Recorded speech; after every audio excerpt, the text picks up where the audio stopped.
Hi, everyone. So as Dan said, my name is Zoe, and I'm one of the co-presidents of the MBA Energy Club. And I had the pleasure of seeing Amy speak a couple years ago at an event in DC, and I've been a big fan ever since. And whether it's holding big oil executives' feet to the fire on their climate commitments, as she did recently with a interview with the new BP CEO, or keeping us informed on the latest developments in this rapidly evolving industry with her weekly Harder Line column and Axios Daily Generate newsletter, which if you're not subscribing yet, you should definitely subscribe. And Amy, you are such an important voice in this industry, and we're so excited to hear you unpack the implications of this historic US election on the energy sector. So with that, I'll hand it off to you, and I'll just make a few quick notes. So Amy's remarks will end at 10:15, and we'll follow that with a 15-minute Q&A period with our audience. And please use the Q&A feature during Amy's presentation, and I will be monitoring those, and we'll have Amy answer as many of those as we can during our Q&A session. So with that, Amy, thank you again for joining us. I'll hand it off to you now. Great. Well, thank you, Zoe, and everyone for that lovely introduction. It is great to be here with you today, here as in the internet. It is certainly a strange year. I hope everyone is healthy and staying as centered as one can in this grave new world. I'm joining you from Seattle, Washington, where the sun isn't quite up yet, but my cat is, so she may make an impromptu cameo if we are lucky. But I'm here to talk about the lay of the land when it comes to energy and climate change under a Biden presidency. My focus will primarily be in Washington, D.C., but with a global problem like climate change, and because what Biden will be able to achieve is inherently limited, we must also look beyond the Beltway. So I'll discuss the roles in this new political climate for states around the country, other nations around the world, and the companies and the grassroots activists everywhere. And towards the end, as Zoe mentioned, I look forward to taking your questions as well. But before we dive into energy and climate, I just want to say one word about the overall political climate. Of course, Biden is clearly the president-elect, having won the necessary electoral college votes and majority popular vote. But I'd be remiss not to acknowledge that Trump and his senior cabinet members and most Republican members of Congress are not recognizing the election's results. We as a media company and myself as a reporter are of course acknowledging the results and conducting our jobs as such. But I think it's important to keep that in mind given the unprecedented nature that we find ourselves in 2020. So with that, I want to start in Washington, D.C. and with people. So the saying goes that personnel is policy. And so I'll be watching closely who Biden picks to lead his agenda. Who he picks will say a lot about what he sees as the art of possible given how the election has turned out. It's the first and frankly, the biggest thing that matters here. It's also the first way that we'll see tension between the progressive and moderate corners of the Democratic Party play out. We saw that play out in the Democratic primary and a little bit in the general election as well. And I anticipate it to speed up only more so in the actual governing stage. Of course, the positions I'll be watching closely are the EPA administrator, DOE secretary, White House advisors, and whether or not there is what's called a climate czar. I can go into details about who I'm hearing are in those posts in the Q&A if you guys are interested. But another really important component to all of this is, of course, who is controlling the Senate. As of now, Republicans are quite likely to keep control of the Senate, which will make it much harder for Biden to get through progressive cabinet members. In fact, Axios recently reported that he will work hard to not allow Biden to get through his most progressive cabinet members. So that's a fight that we will see right out of the gate. Democrats would need to win not one, but both of the runoff Senate races in Georgia in order to take control of the Senate, including the tiebreaker of Vice President Kamala Harris. The last time that state had any Democratic senator was 20 years ago. And I don't know if Georgia has ever had 2 Democratic senators. So that is really a tough task for the Democrats. But even still, regardless of control of the Senate, I actually wrote a column on March 2nd of this year, which must only be described as the pre-dawn hours of our grave new world. I wrote with the headline, quote, "Big climate policy unlikely no matter who wins the White House." And that remains the case today, regardless of which party controls the Senate. In fact, I think it's even more so the case given we are in the midst of one of the worst recessions the world has ever seen. But that being said, with a problem as massive as climate change, even when big policy is elusive, big changes are still possible. So I want to take a look at that. And what's possible immediately via executive branch is actually a whole heck of a lot. So first out of the gate, in the big picture, sources close to the transition team tell me that President-elect Biden is likely to release either before Inauguration Day or immediately after what's called, or what was known in the Obama administration as a climate action plan. That phrasing is from the Obama days, and then President Obama released his climate action plan in 2013 after Congress failed to pass big climate policy and after his second term win.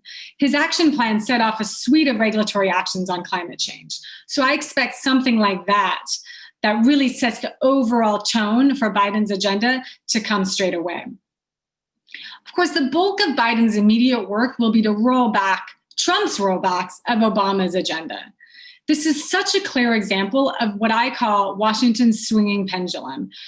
Amid congressional gridlock of the last decade or two, presidents from both parties have been empowered to pursue their own agendas via executive branch and regulatory rulemakings, which can then be easily undone by the next one. We saw that happen after George W. Bush. Obama issued a huge ton of regulations, and then Trump came in and repealed that, and now we're set for another pendulum swing back to the left. And lastly, before I get to specifics, there's another impact that is already starting to happen, but will happen in earnest as soon as Biden is inaugurated. A restoration in mainstream science of all kinds, including climate change science. Trump has systematically deleted climate change from the US government's lexicon, and Biden will immediately reverse that. The upshot of this will be more symbolic than, say, the regulatory changes that will occur, but it's no less important given the aggressive nature that the Trump administration has pursued to dismiss climate change and include its consideration in almost everything. So let's look specifically at day one, or close to it, of a Biden agenda. Of course, the president-elect has already tweeted that he plans to rejoin the Paris Climate Agreement. That is the easy part. Committing to an ambitious target that is actually achievable will be the hard part. Once Biden requests to officially rejoin, that will take about a month or so to become official. Then he'll have to submit a new emission reduction target later next year. And I'll come back to that toward the end, because with a problem like climate change, everything is connected. Other actions I expect to see from President-elect Biden is revoking a series of actions and executive orders that Trump has put in place, dismissing climate change or specific environmental statutes, such as the National Environmental Policy Act. He has said he will reject the Keystone XL pipeline, and I expect him to scrutinize other fossil fuel projects as well. It's likely that Prime Minister Justin Trudeau of Canada, I believe he's already pressed President-elect Biden on the topic of Keystone. So it'll be interesting to see if Biden wavers on that. I expect that he won't, but I think it's important to be humble in these unpredictable times. I expect he'll announce, along with any sort of sweeping executive order or climate action plan, he'll announce all of the regulations he intends to replace that Trump himself replaced or issued very much scaled back versions of. The top focus here, I'll be watching 3, the greenhouse gas standards for cars and light trucks, power plants, and also methane regulations for oil and gas wells, along with reinstating California's ability to issue tougher car standards, which really is a significant potential change given the key role that states have played in leading on climate change action. And lastly, I expect him to issue executive orders instructing the Interior Department to restrict new oil, natural gas, and coal development, on federal lands. And a lot of this, as I said, is repealing what Trump has done. But there's a few more proactive things that I expect Biden to pursue and to at least rhetorically commit to on day one. That also includes things like ramping up the federal government's procurement of renewable energy and mandating cleaner sources of energy, whether it's electric federal vehicles and things along those lines. And certainly I can go on because it is a very long list that President-elect Biden has talked about doing right out of the gate. But nonetheless, those are the top things that I'll be looking at. And just one point about the length of time that it takes to do things. So it's very easy to say that he will do all of these things, but it can take quite a long time. For example, on the regulatory front, which will be the bulk of Biden's focus when it comes to energy and climate change, it can take 18 months to propose a regulation and even to repeal an existing regulation. That process also takes a new regulation. So you need to propose the regulation, take public comment, and then issue a final proposal. And that takes 18 months. So if Biden is going to repeal what Trump has done and then replace it with a stronger one, that could take as much as 3 years. And so that gets us, of course, beyond the midterm elections of 2022. And it's just something to keep in mind. And of course, we've seen that it's taken Trump a long time and a lot of litigious action over the last 4 years to do what he has tried to do. And he has not had as much success as he would like because of the judiciary system. Given Trump has appointed a lot of judges, nominated a lot of judges around the country, and of course, the Supreme Court, this even more conservative judicial branch will make it even harder for Biden to issue really aggressive climate policy regulations. So I want to turn to Congress. Even though I did say at the onset that I don't see big climate policy getting through Congress anytime soon, still there's a lot to be watching here. The big things that I don't think are going to see the light of day is anything like the Green New Deal as it's articulated and backed by the likes of Congresswoman Alexandria Ocasio-Cortez and Senator Bernie Sanders, but also things like a carbon tax. I think that those things, a Green New Deal is too aggressive and too sweeping to get even a lot of the Democratic members, and a carbon tax is not aggressive enough for those progressive members, but it's also really hard to pass any sort of tax increase in the midst of a recession. Somebody close to the Biden campaign told me as much a couple of weeks ago when it came to whether or not a Biden administration would push a carbon tax. So I don't anticipate the Biden administration to push a carbon tax. Now, if Democrats themselves tried to pursue it, then that's probably something that a Biden administration would get behind. The one relatively big policy that some experts say could muster enough support is a clean energy standard for the power sector that would help achieve Biden's stated goal to have a carbon-free electricity by 2035. I tend to believe there isn't the support for that in the Republican-controlled Senate, but I'm sharing this with you as the one possibility that, if anything does occur, that might be the one with enough support. Regardless, though, any such discussion of a big climate policy, and I would consider that a big climate policy in this day and age, won't happen immediately, given the pandemic and the economic recession that the world is mirrored in. But there are some smaller ball policies I anticipate getting enough support, and that includes additional clean energy spending and expanded tax credits for wind and solar, carbon capture tech, advanced nuclear power, and maybe even hydrogen. And a lot of this would come in the form of a larger economic stimulus. One important point here is that the key players in any legislative debate will not necessarily be progressive lawmakers and other activists who are loudest on social media, but instead constituencies like unions, whose jobs are more in the utility and fossil fuel spaces than the renewable sector. If you look closely at the climate plan that Biden introduced earlier this year and over the summer, he mentioned the word union more than he did climate change. And that is no mistake. He has always been a union guy, and he will continue to be as president of the United States. I also want to provide one reality check and to give you an insight to some of the conversations I'm having. I spoke the other day with John Podesta. He's the longtime Democratic insider who has worked for the Bill Clinton administration and then in the Obama White House, where he increasingly focused on climate change. He told me this about Biden's $2 trillion climate spending plan over 4 years. He said, quote, "If the Republicans control the Senate, they'll have to trim that number down a little bit." And he was saying that with a bit of laughter because the number is so laughably high in a Republican-controlled Senate that it will not fly. And so that's just an insight into, you can campaign on one thing, but once you get into the White House, things will be very different. And I just want to briefly run through some other parts of the US federal government that are going to be really important given the lack of big action in Congress on this issue. That includes the Federal Energy Regulatory Commission. Under Trump, it has supported natural gas exports and to a more recent degree, more pro-renewable energy policies, which of course has resulted apparently in the demotion of the chairman, Neil Chatterjee. But I expect FERC to play an understated but key role in setting up the apparatus for a pro-wind and solar electricity grid.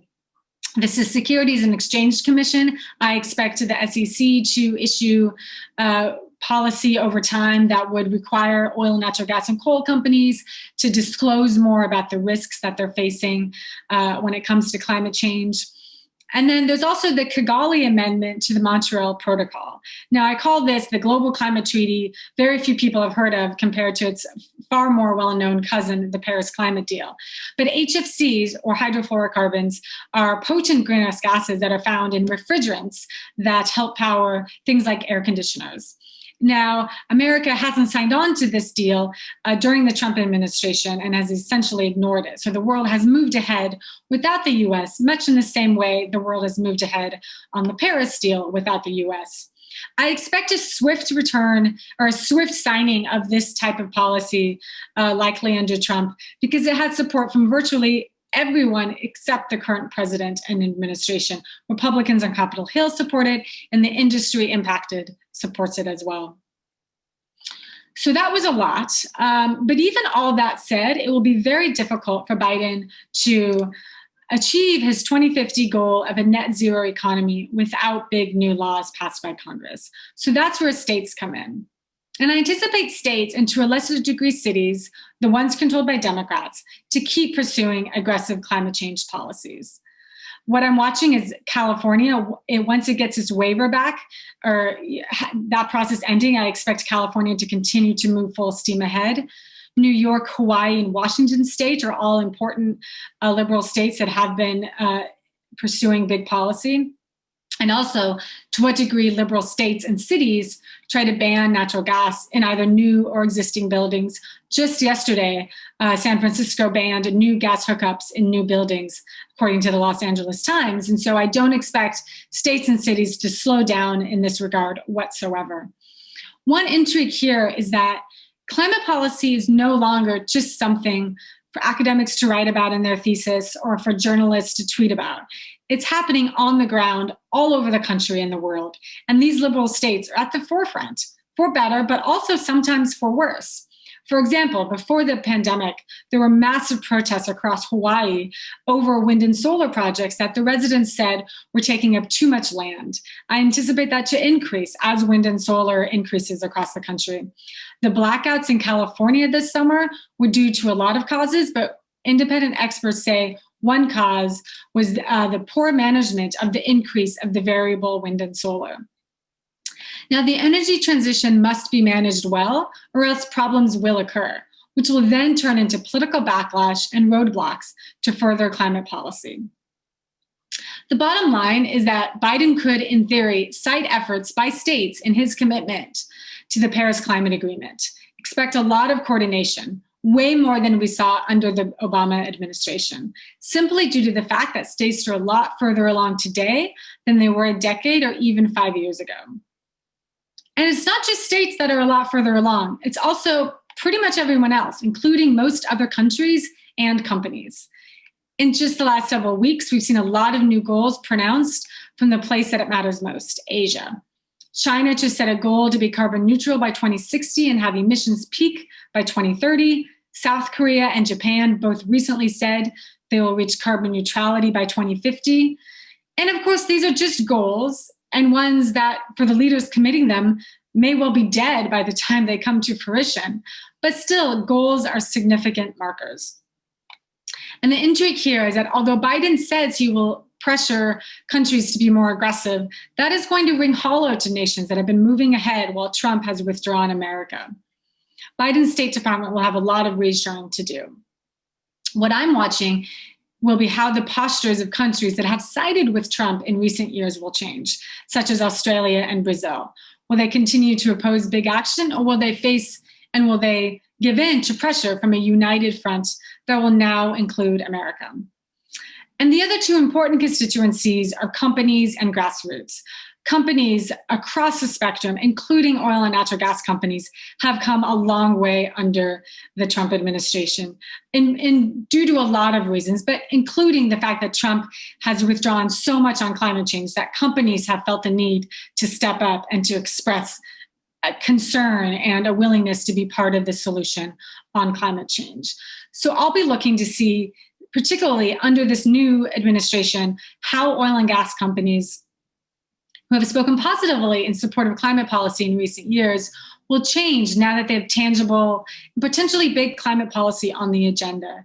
Something I've noticed in my decade plus of reporting on policy is that industries that are set to be regulated due to policy often support the policy until the point of regulation arrives, and then they suddenly don't think it's exactly what they want.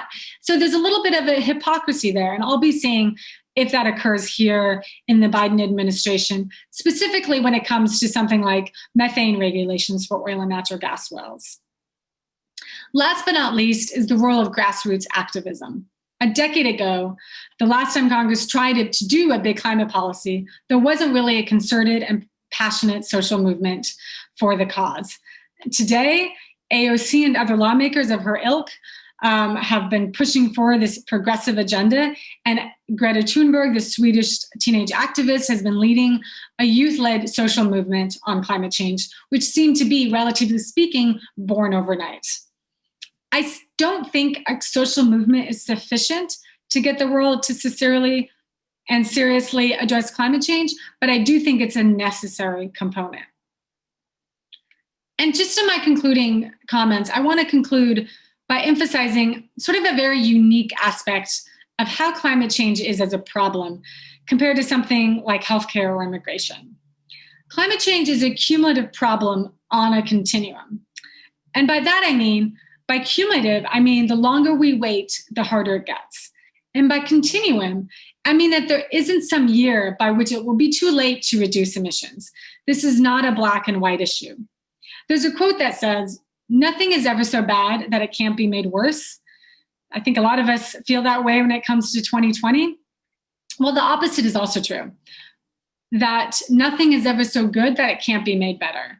So I think this is important framing to keep in mind when we talk about any climate and energy policy anywhere in the world, that any bit is better than no bit, and that it can always be made worse or always made better. And with that, I want to conclude what has been a whirlwind trip around the lay of the land of a Biden climate and energy agenda. Thank you very much for listening, and I look forward to taking your questions. Thanks so much, Amy, and we look forward to following your reporting as this situation evolves further. I will open it up to these questions. So we have a few attendees who are really interested in your predictions on DOE Secretary, Climate Czar potentially, and even EPA. But so if you have some thoughts on that, I think a lot of folks would be interested. Yeah, certainly. That has been the top topic of all of my conversations this week with people like John Podesta. The big picture dynamic, which I mentioned a little bit in my remarks, but I'll go into a little bit more here, is that the divisions, for lack of a better word, in the Democratic Party are something that will really drive this.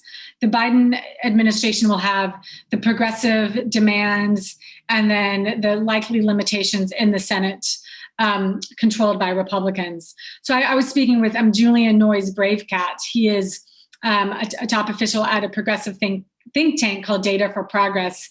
And he was saying, you know, he basically conceded that we know we have limitations when it comes to a Mitch McConnell-controlled Senate. So what he told me is that they're going to be focusing on people, something like the chief of staff of the EPA, for example. Some of you may know the name Ryan Jackson. He was the longtime chief of staff for EPA under Trump. He wielded a lot of influence, but he was not confirmed by the Senate. So I anticipate a lot of progressives to not give up pressure for the cabinet secretaries, but also spend just as much time having influence for those level ones down that don't need Senate confirmation.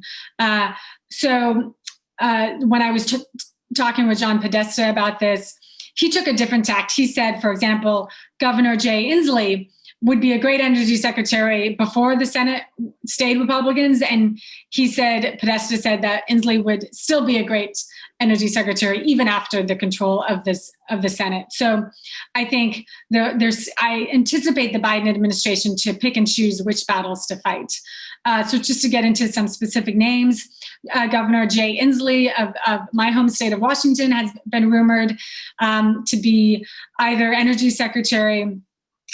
Here in Washington, we have a big nuclear waste site called Hanford. That is a big priority of the energy secretary. He's also been named for EPA administrator or a climate czar. I anticipate there to be a big focus on, people of color and people of different experiences. So that perhaps would rule out somebody like Inslee. Mary Nichols, she's the top environmental regulator for California. She's been a common name person for EPA administrator. John Podesta has been rumored to want to be some sort of climate czar position. He told me that he's not interested. That's what everybody says until the president comes knocking. So those are just a few names that I've seen. A couple others just off the top of my head. I'm thinking Governor Granholm, former governor of Michigan, has been rumored to be the energy secretary or maybe even the transportation secretary. And I would also encourage everybody, just yesterday, the President-elect Biden's team issued a list of 500 names to people who are leading the transition team. So that's something that kind of gives you, and those aren't, they're not big names because they're not the people who will be running the agencies ultimately, but that gives you a sense of the types of people that they're looking at. And then I guess just one last cautionary note on this, something that John Podesta told me during the Obama transition process the first time around. He said nobody had picked Stephen Chu on the list of the parlor game, as we call it in the DC circles. Nobody thought Stephen Chu was on nobody's list. And so what I'm saying is, it's very likely that who Biden ultimately picks will have been on nobody's list. Sounds great. So some interesting questions from different folks about sort of the partisan nature of climate change and how if you see a possibility of climate ceasing to be a partisan issue, and although the current GOP leadership obviously is not listing that as a priority, some of the younger people in the party could be prioritizing that in the future. And I'm sort of combining it with another question here about, you sort of mentioned the differentiation between liberal and conservative states and their climate policies, but some sort of quote unquote conservative states like Texas are leading in wind generation and things like that. So do you see sort of this departisanization of climate change and clean energy policy in the future? I think there's always that possibility, and you have those eternal optimists out there. Yesterday, I chatted with Jason Gramey. He's the head of the Bipartisan Policy Center. So he's a good person to talk to about this topic. He is an internal optimist on the potential for bipartisanship. I will say, just kind of going out 30,000 feet, I mean, we can't neglect the state of the world and the fact that right now, Washington, D.C. is fighting over who is going to be president next year. And as I said, of course, the results say it's going to be Biden, but nonetheless, the partisan acrimony is so high on such big picture levels that the more that erodes the bipartisan potential now, it erodes it for anything else next year. And so that, as of now, doesn't bode well for climate change. But certainly the issue of climate change has evolved a lot under the Trump administration. Republicans have as I called it in one column, come out from the cold. Insofar as they have started to suggest policies, very narrow policies, but policies nonetheless to address the issue. In the House, there's actually a bipartisan clean energy standard sponsored by Congressman McKinley from West Virginia, Republican, and then an Oregon Democrat. And so that's I think bodes positively for something like a clean energy standard. So I think we're not going to see a lot of big bipartisan talks on climate right out of the gate, but I do anticipate there to be some bipartisan support for smaller policies that still matter a lot, like carbon capture sequestration, tax credits, 45Q for those people following it closely. I think the Kigali Amendment that I mentioned has the support of Senator John Barrasso, one of the most conservative members in a coal state, Republican from Wyoming, the chairman of the Environment Committee also.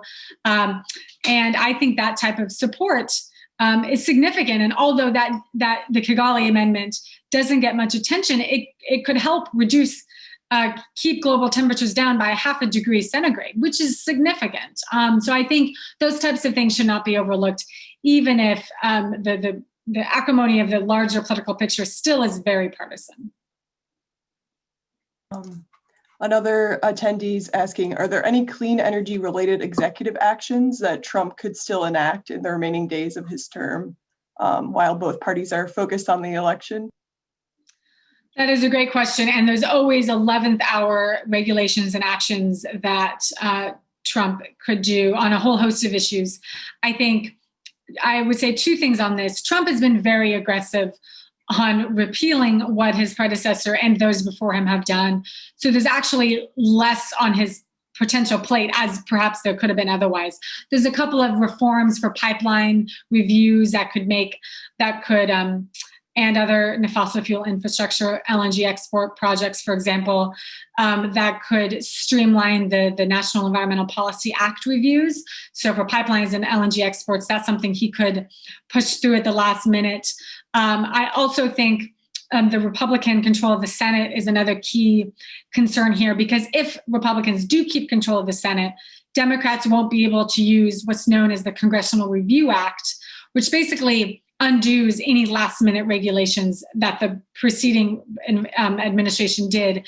That probably will not be an option for the Democrats. It was an option for Republicans in 2016, and they went to town. They undid a lot of what Obama did in his final hours. So that is, for people who want to rein in Trump, that's an unfortunate outcome of the Republicans controlling the Senate. And also, just lastly, I'm sure some of you have seen headlines about Trump firing lots of people, including people in the climate change science area. As I said, he's had a significant impact systematically deleting climate change from the government. But I think the National Climate Assessment, which is a really big influence of the federal government, that isn't due for several years, 2023. So I don't anticipate, I think the Biden administration will be able to reverse course on that.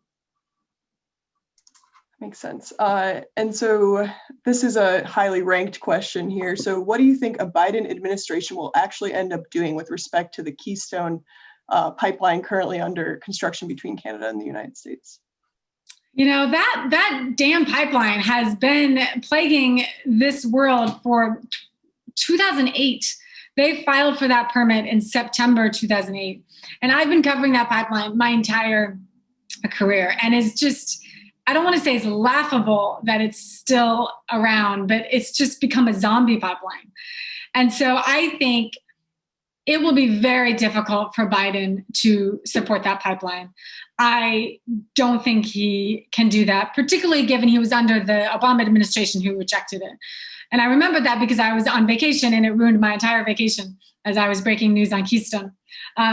So I think that is more of a symbolic fight, particularly now with oil prices where they are and the oil industry where they are. The oil industry is in a different world than it was in 2008. A big pipeline like that, bringing carbon-heavy oil sands from Canada down to the US, it's just not necessary. So for those reasons, I do not think Keystone will see the light of day despite Trudeau's efforts. And frankly, this is just me sort of pontificating a little bit, but I suspect Trudeau knows that Biden wouldn't support it, but it makes Trudeau look good to his oil industry to ask for Trump to approve, or for Biden to approve it. But I don't think it'll see the light of day. Sounds good. Well, I think that was our last question, and we'd like to thank you so much again, and we look forward to following your reporting on all of this as it unfolds.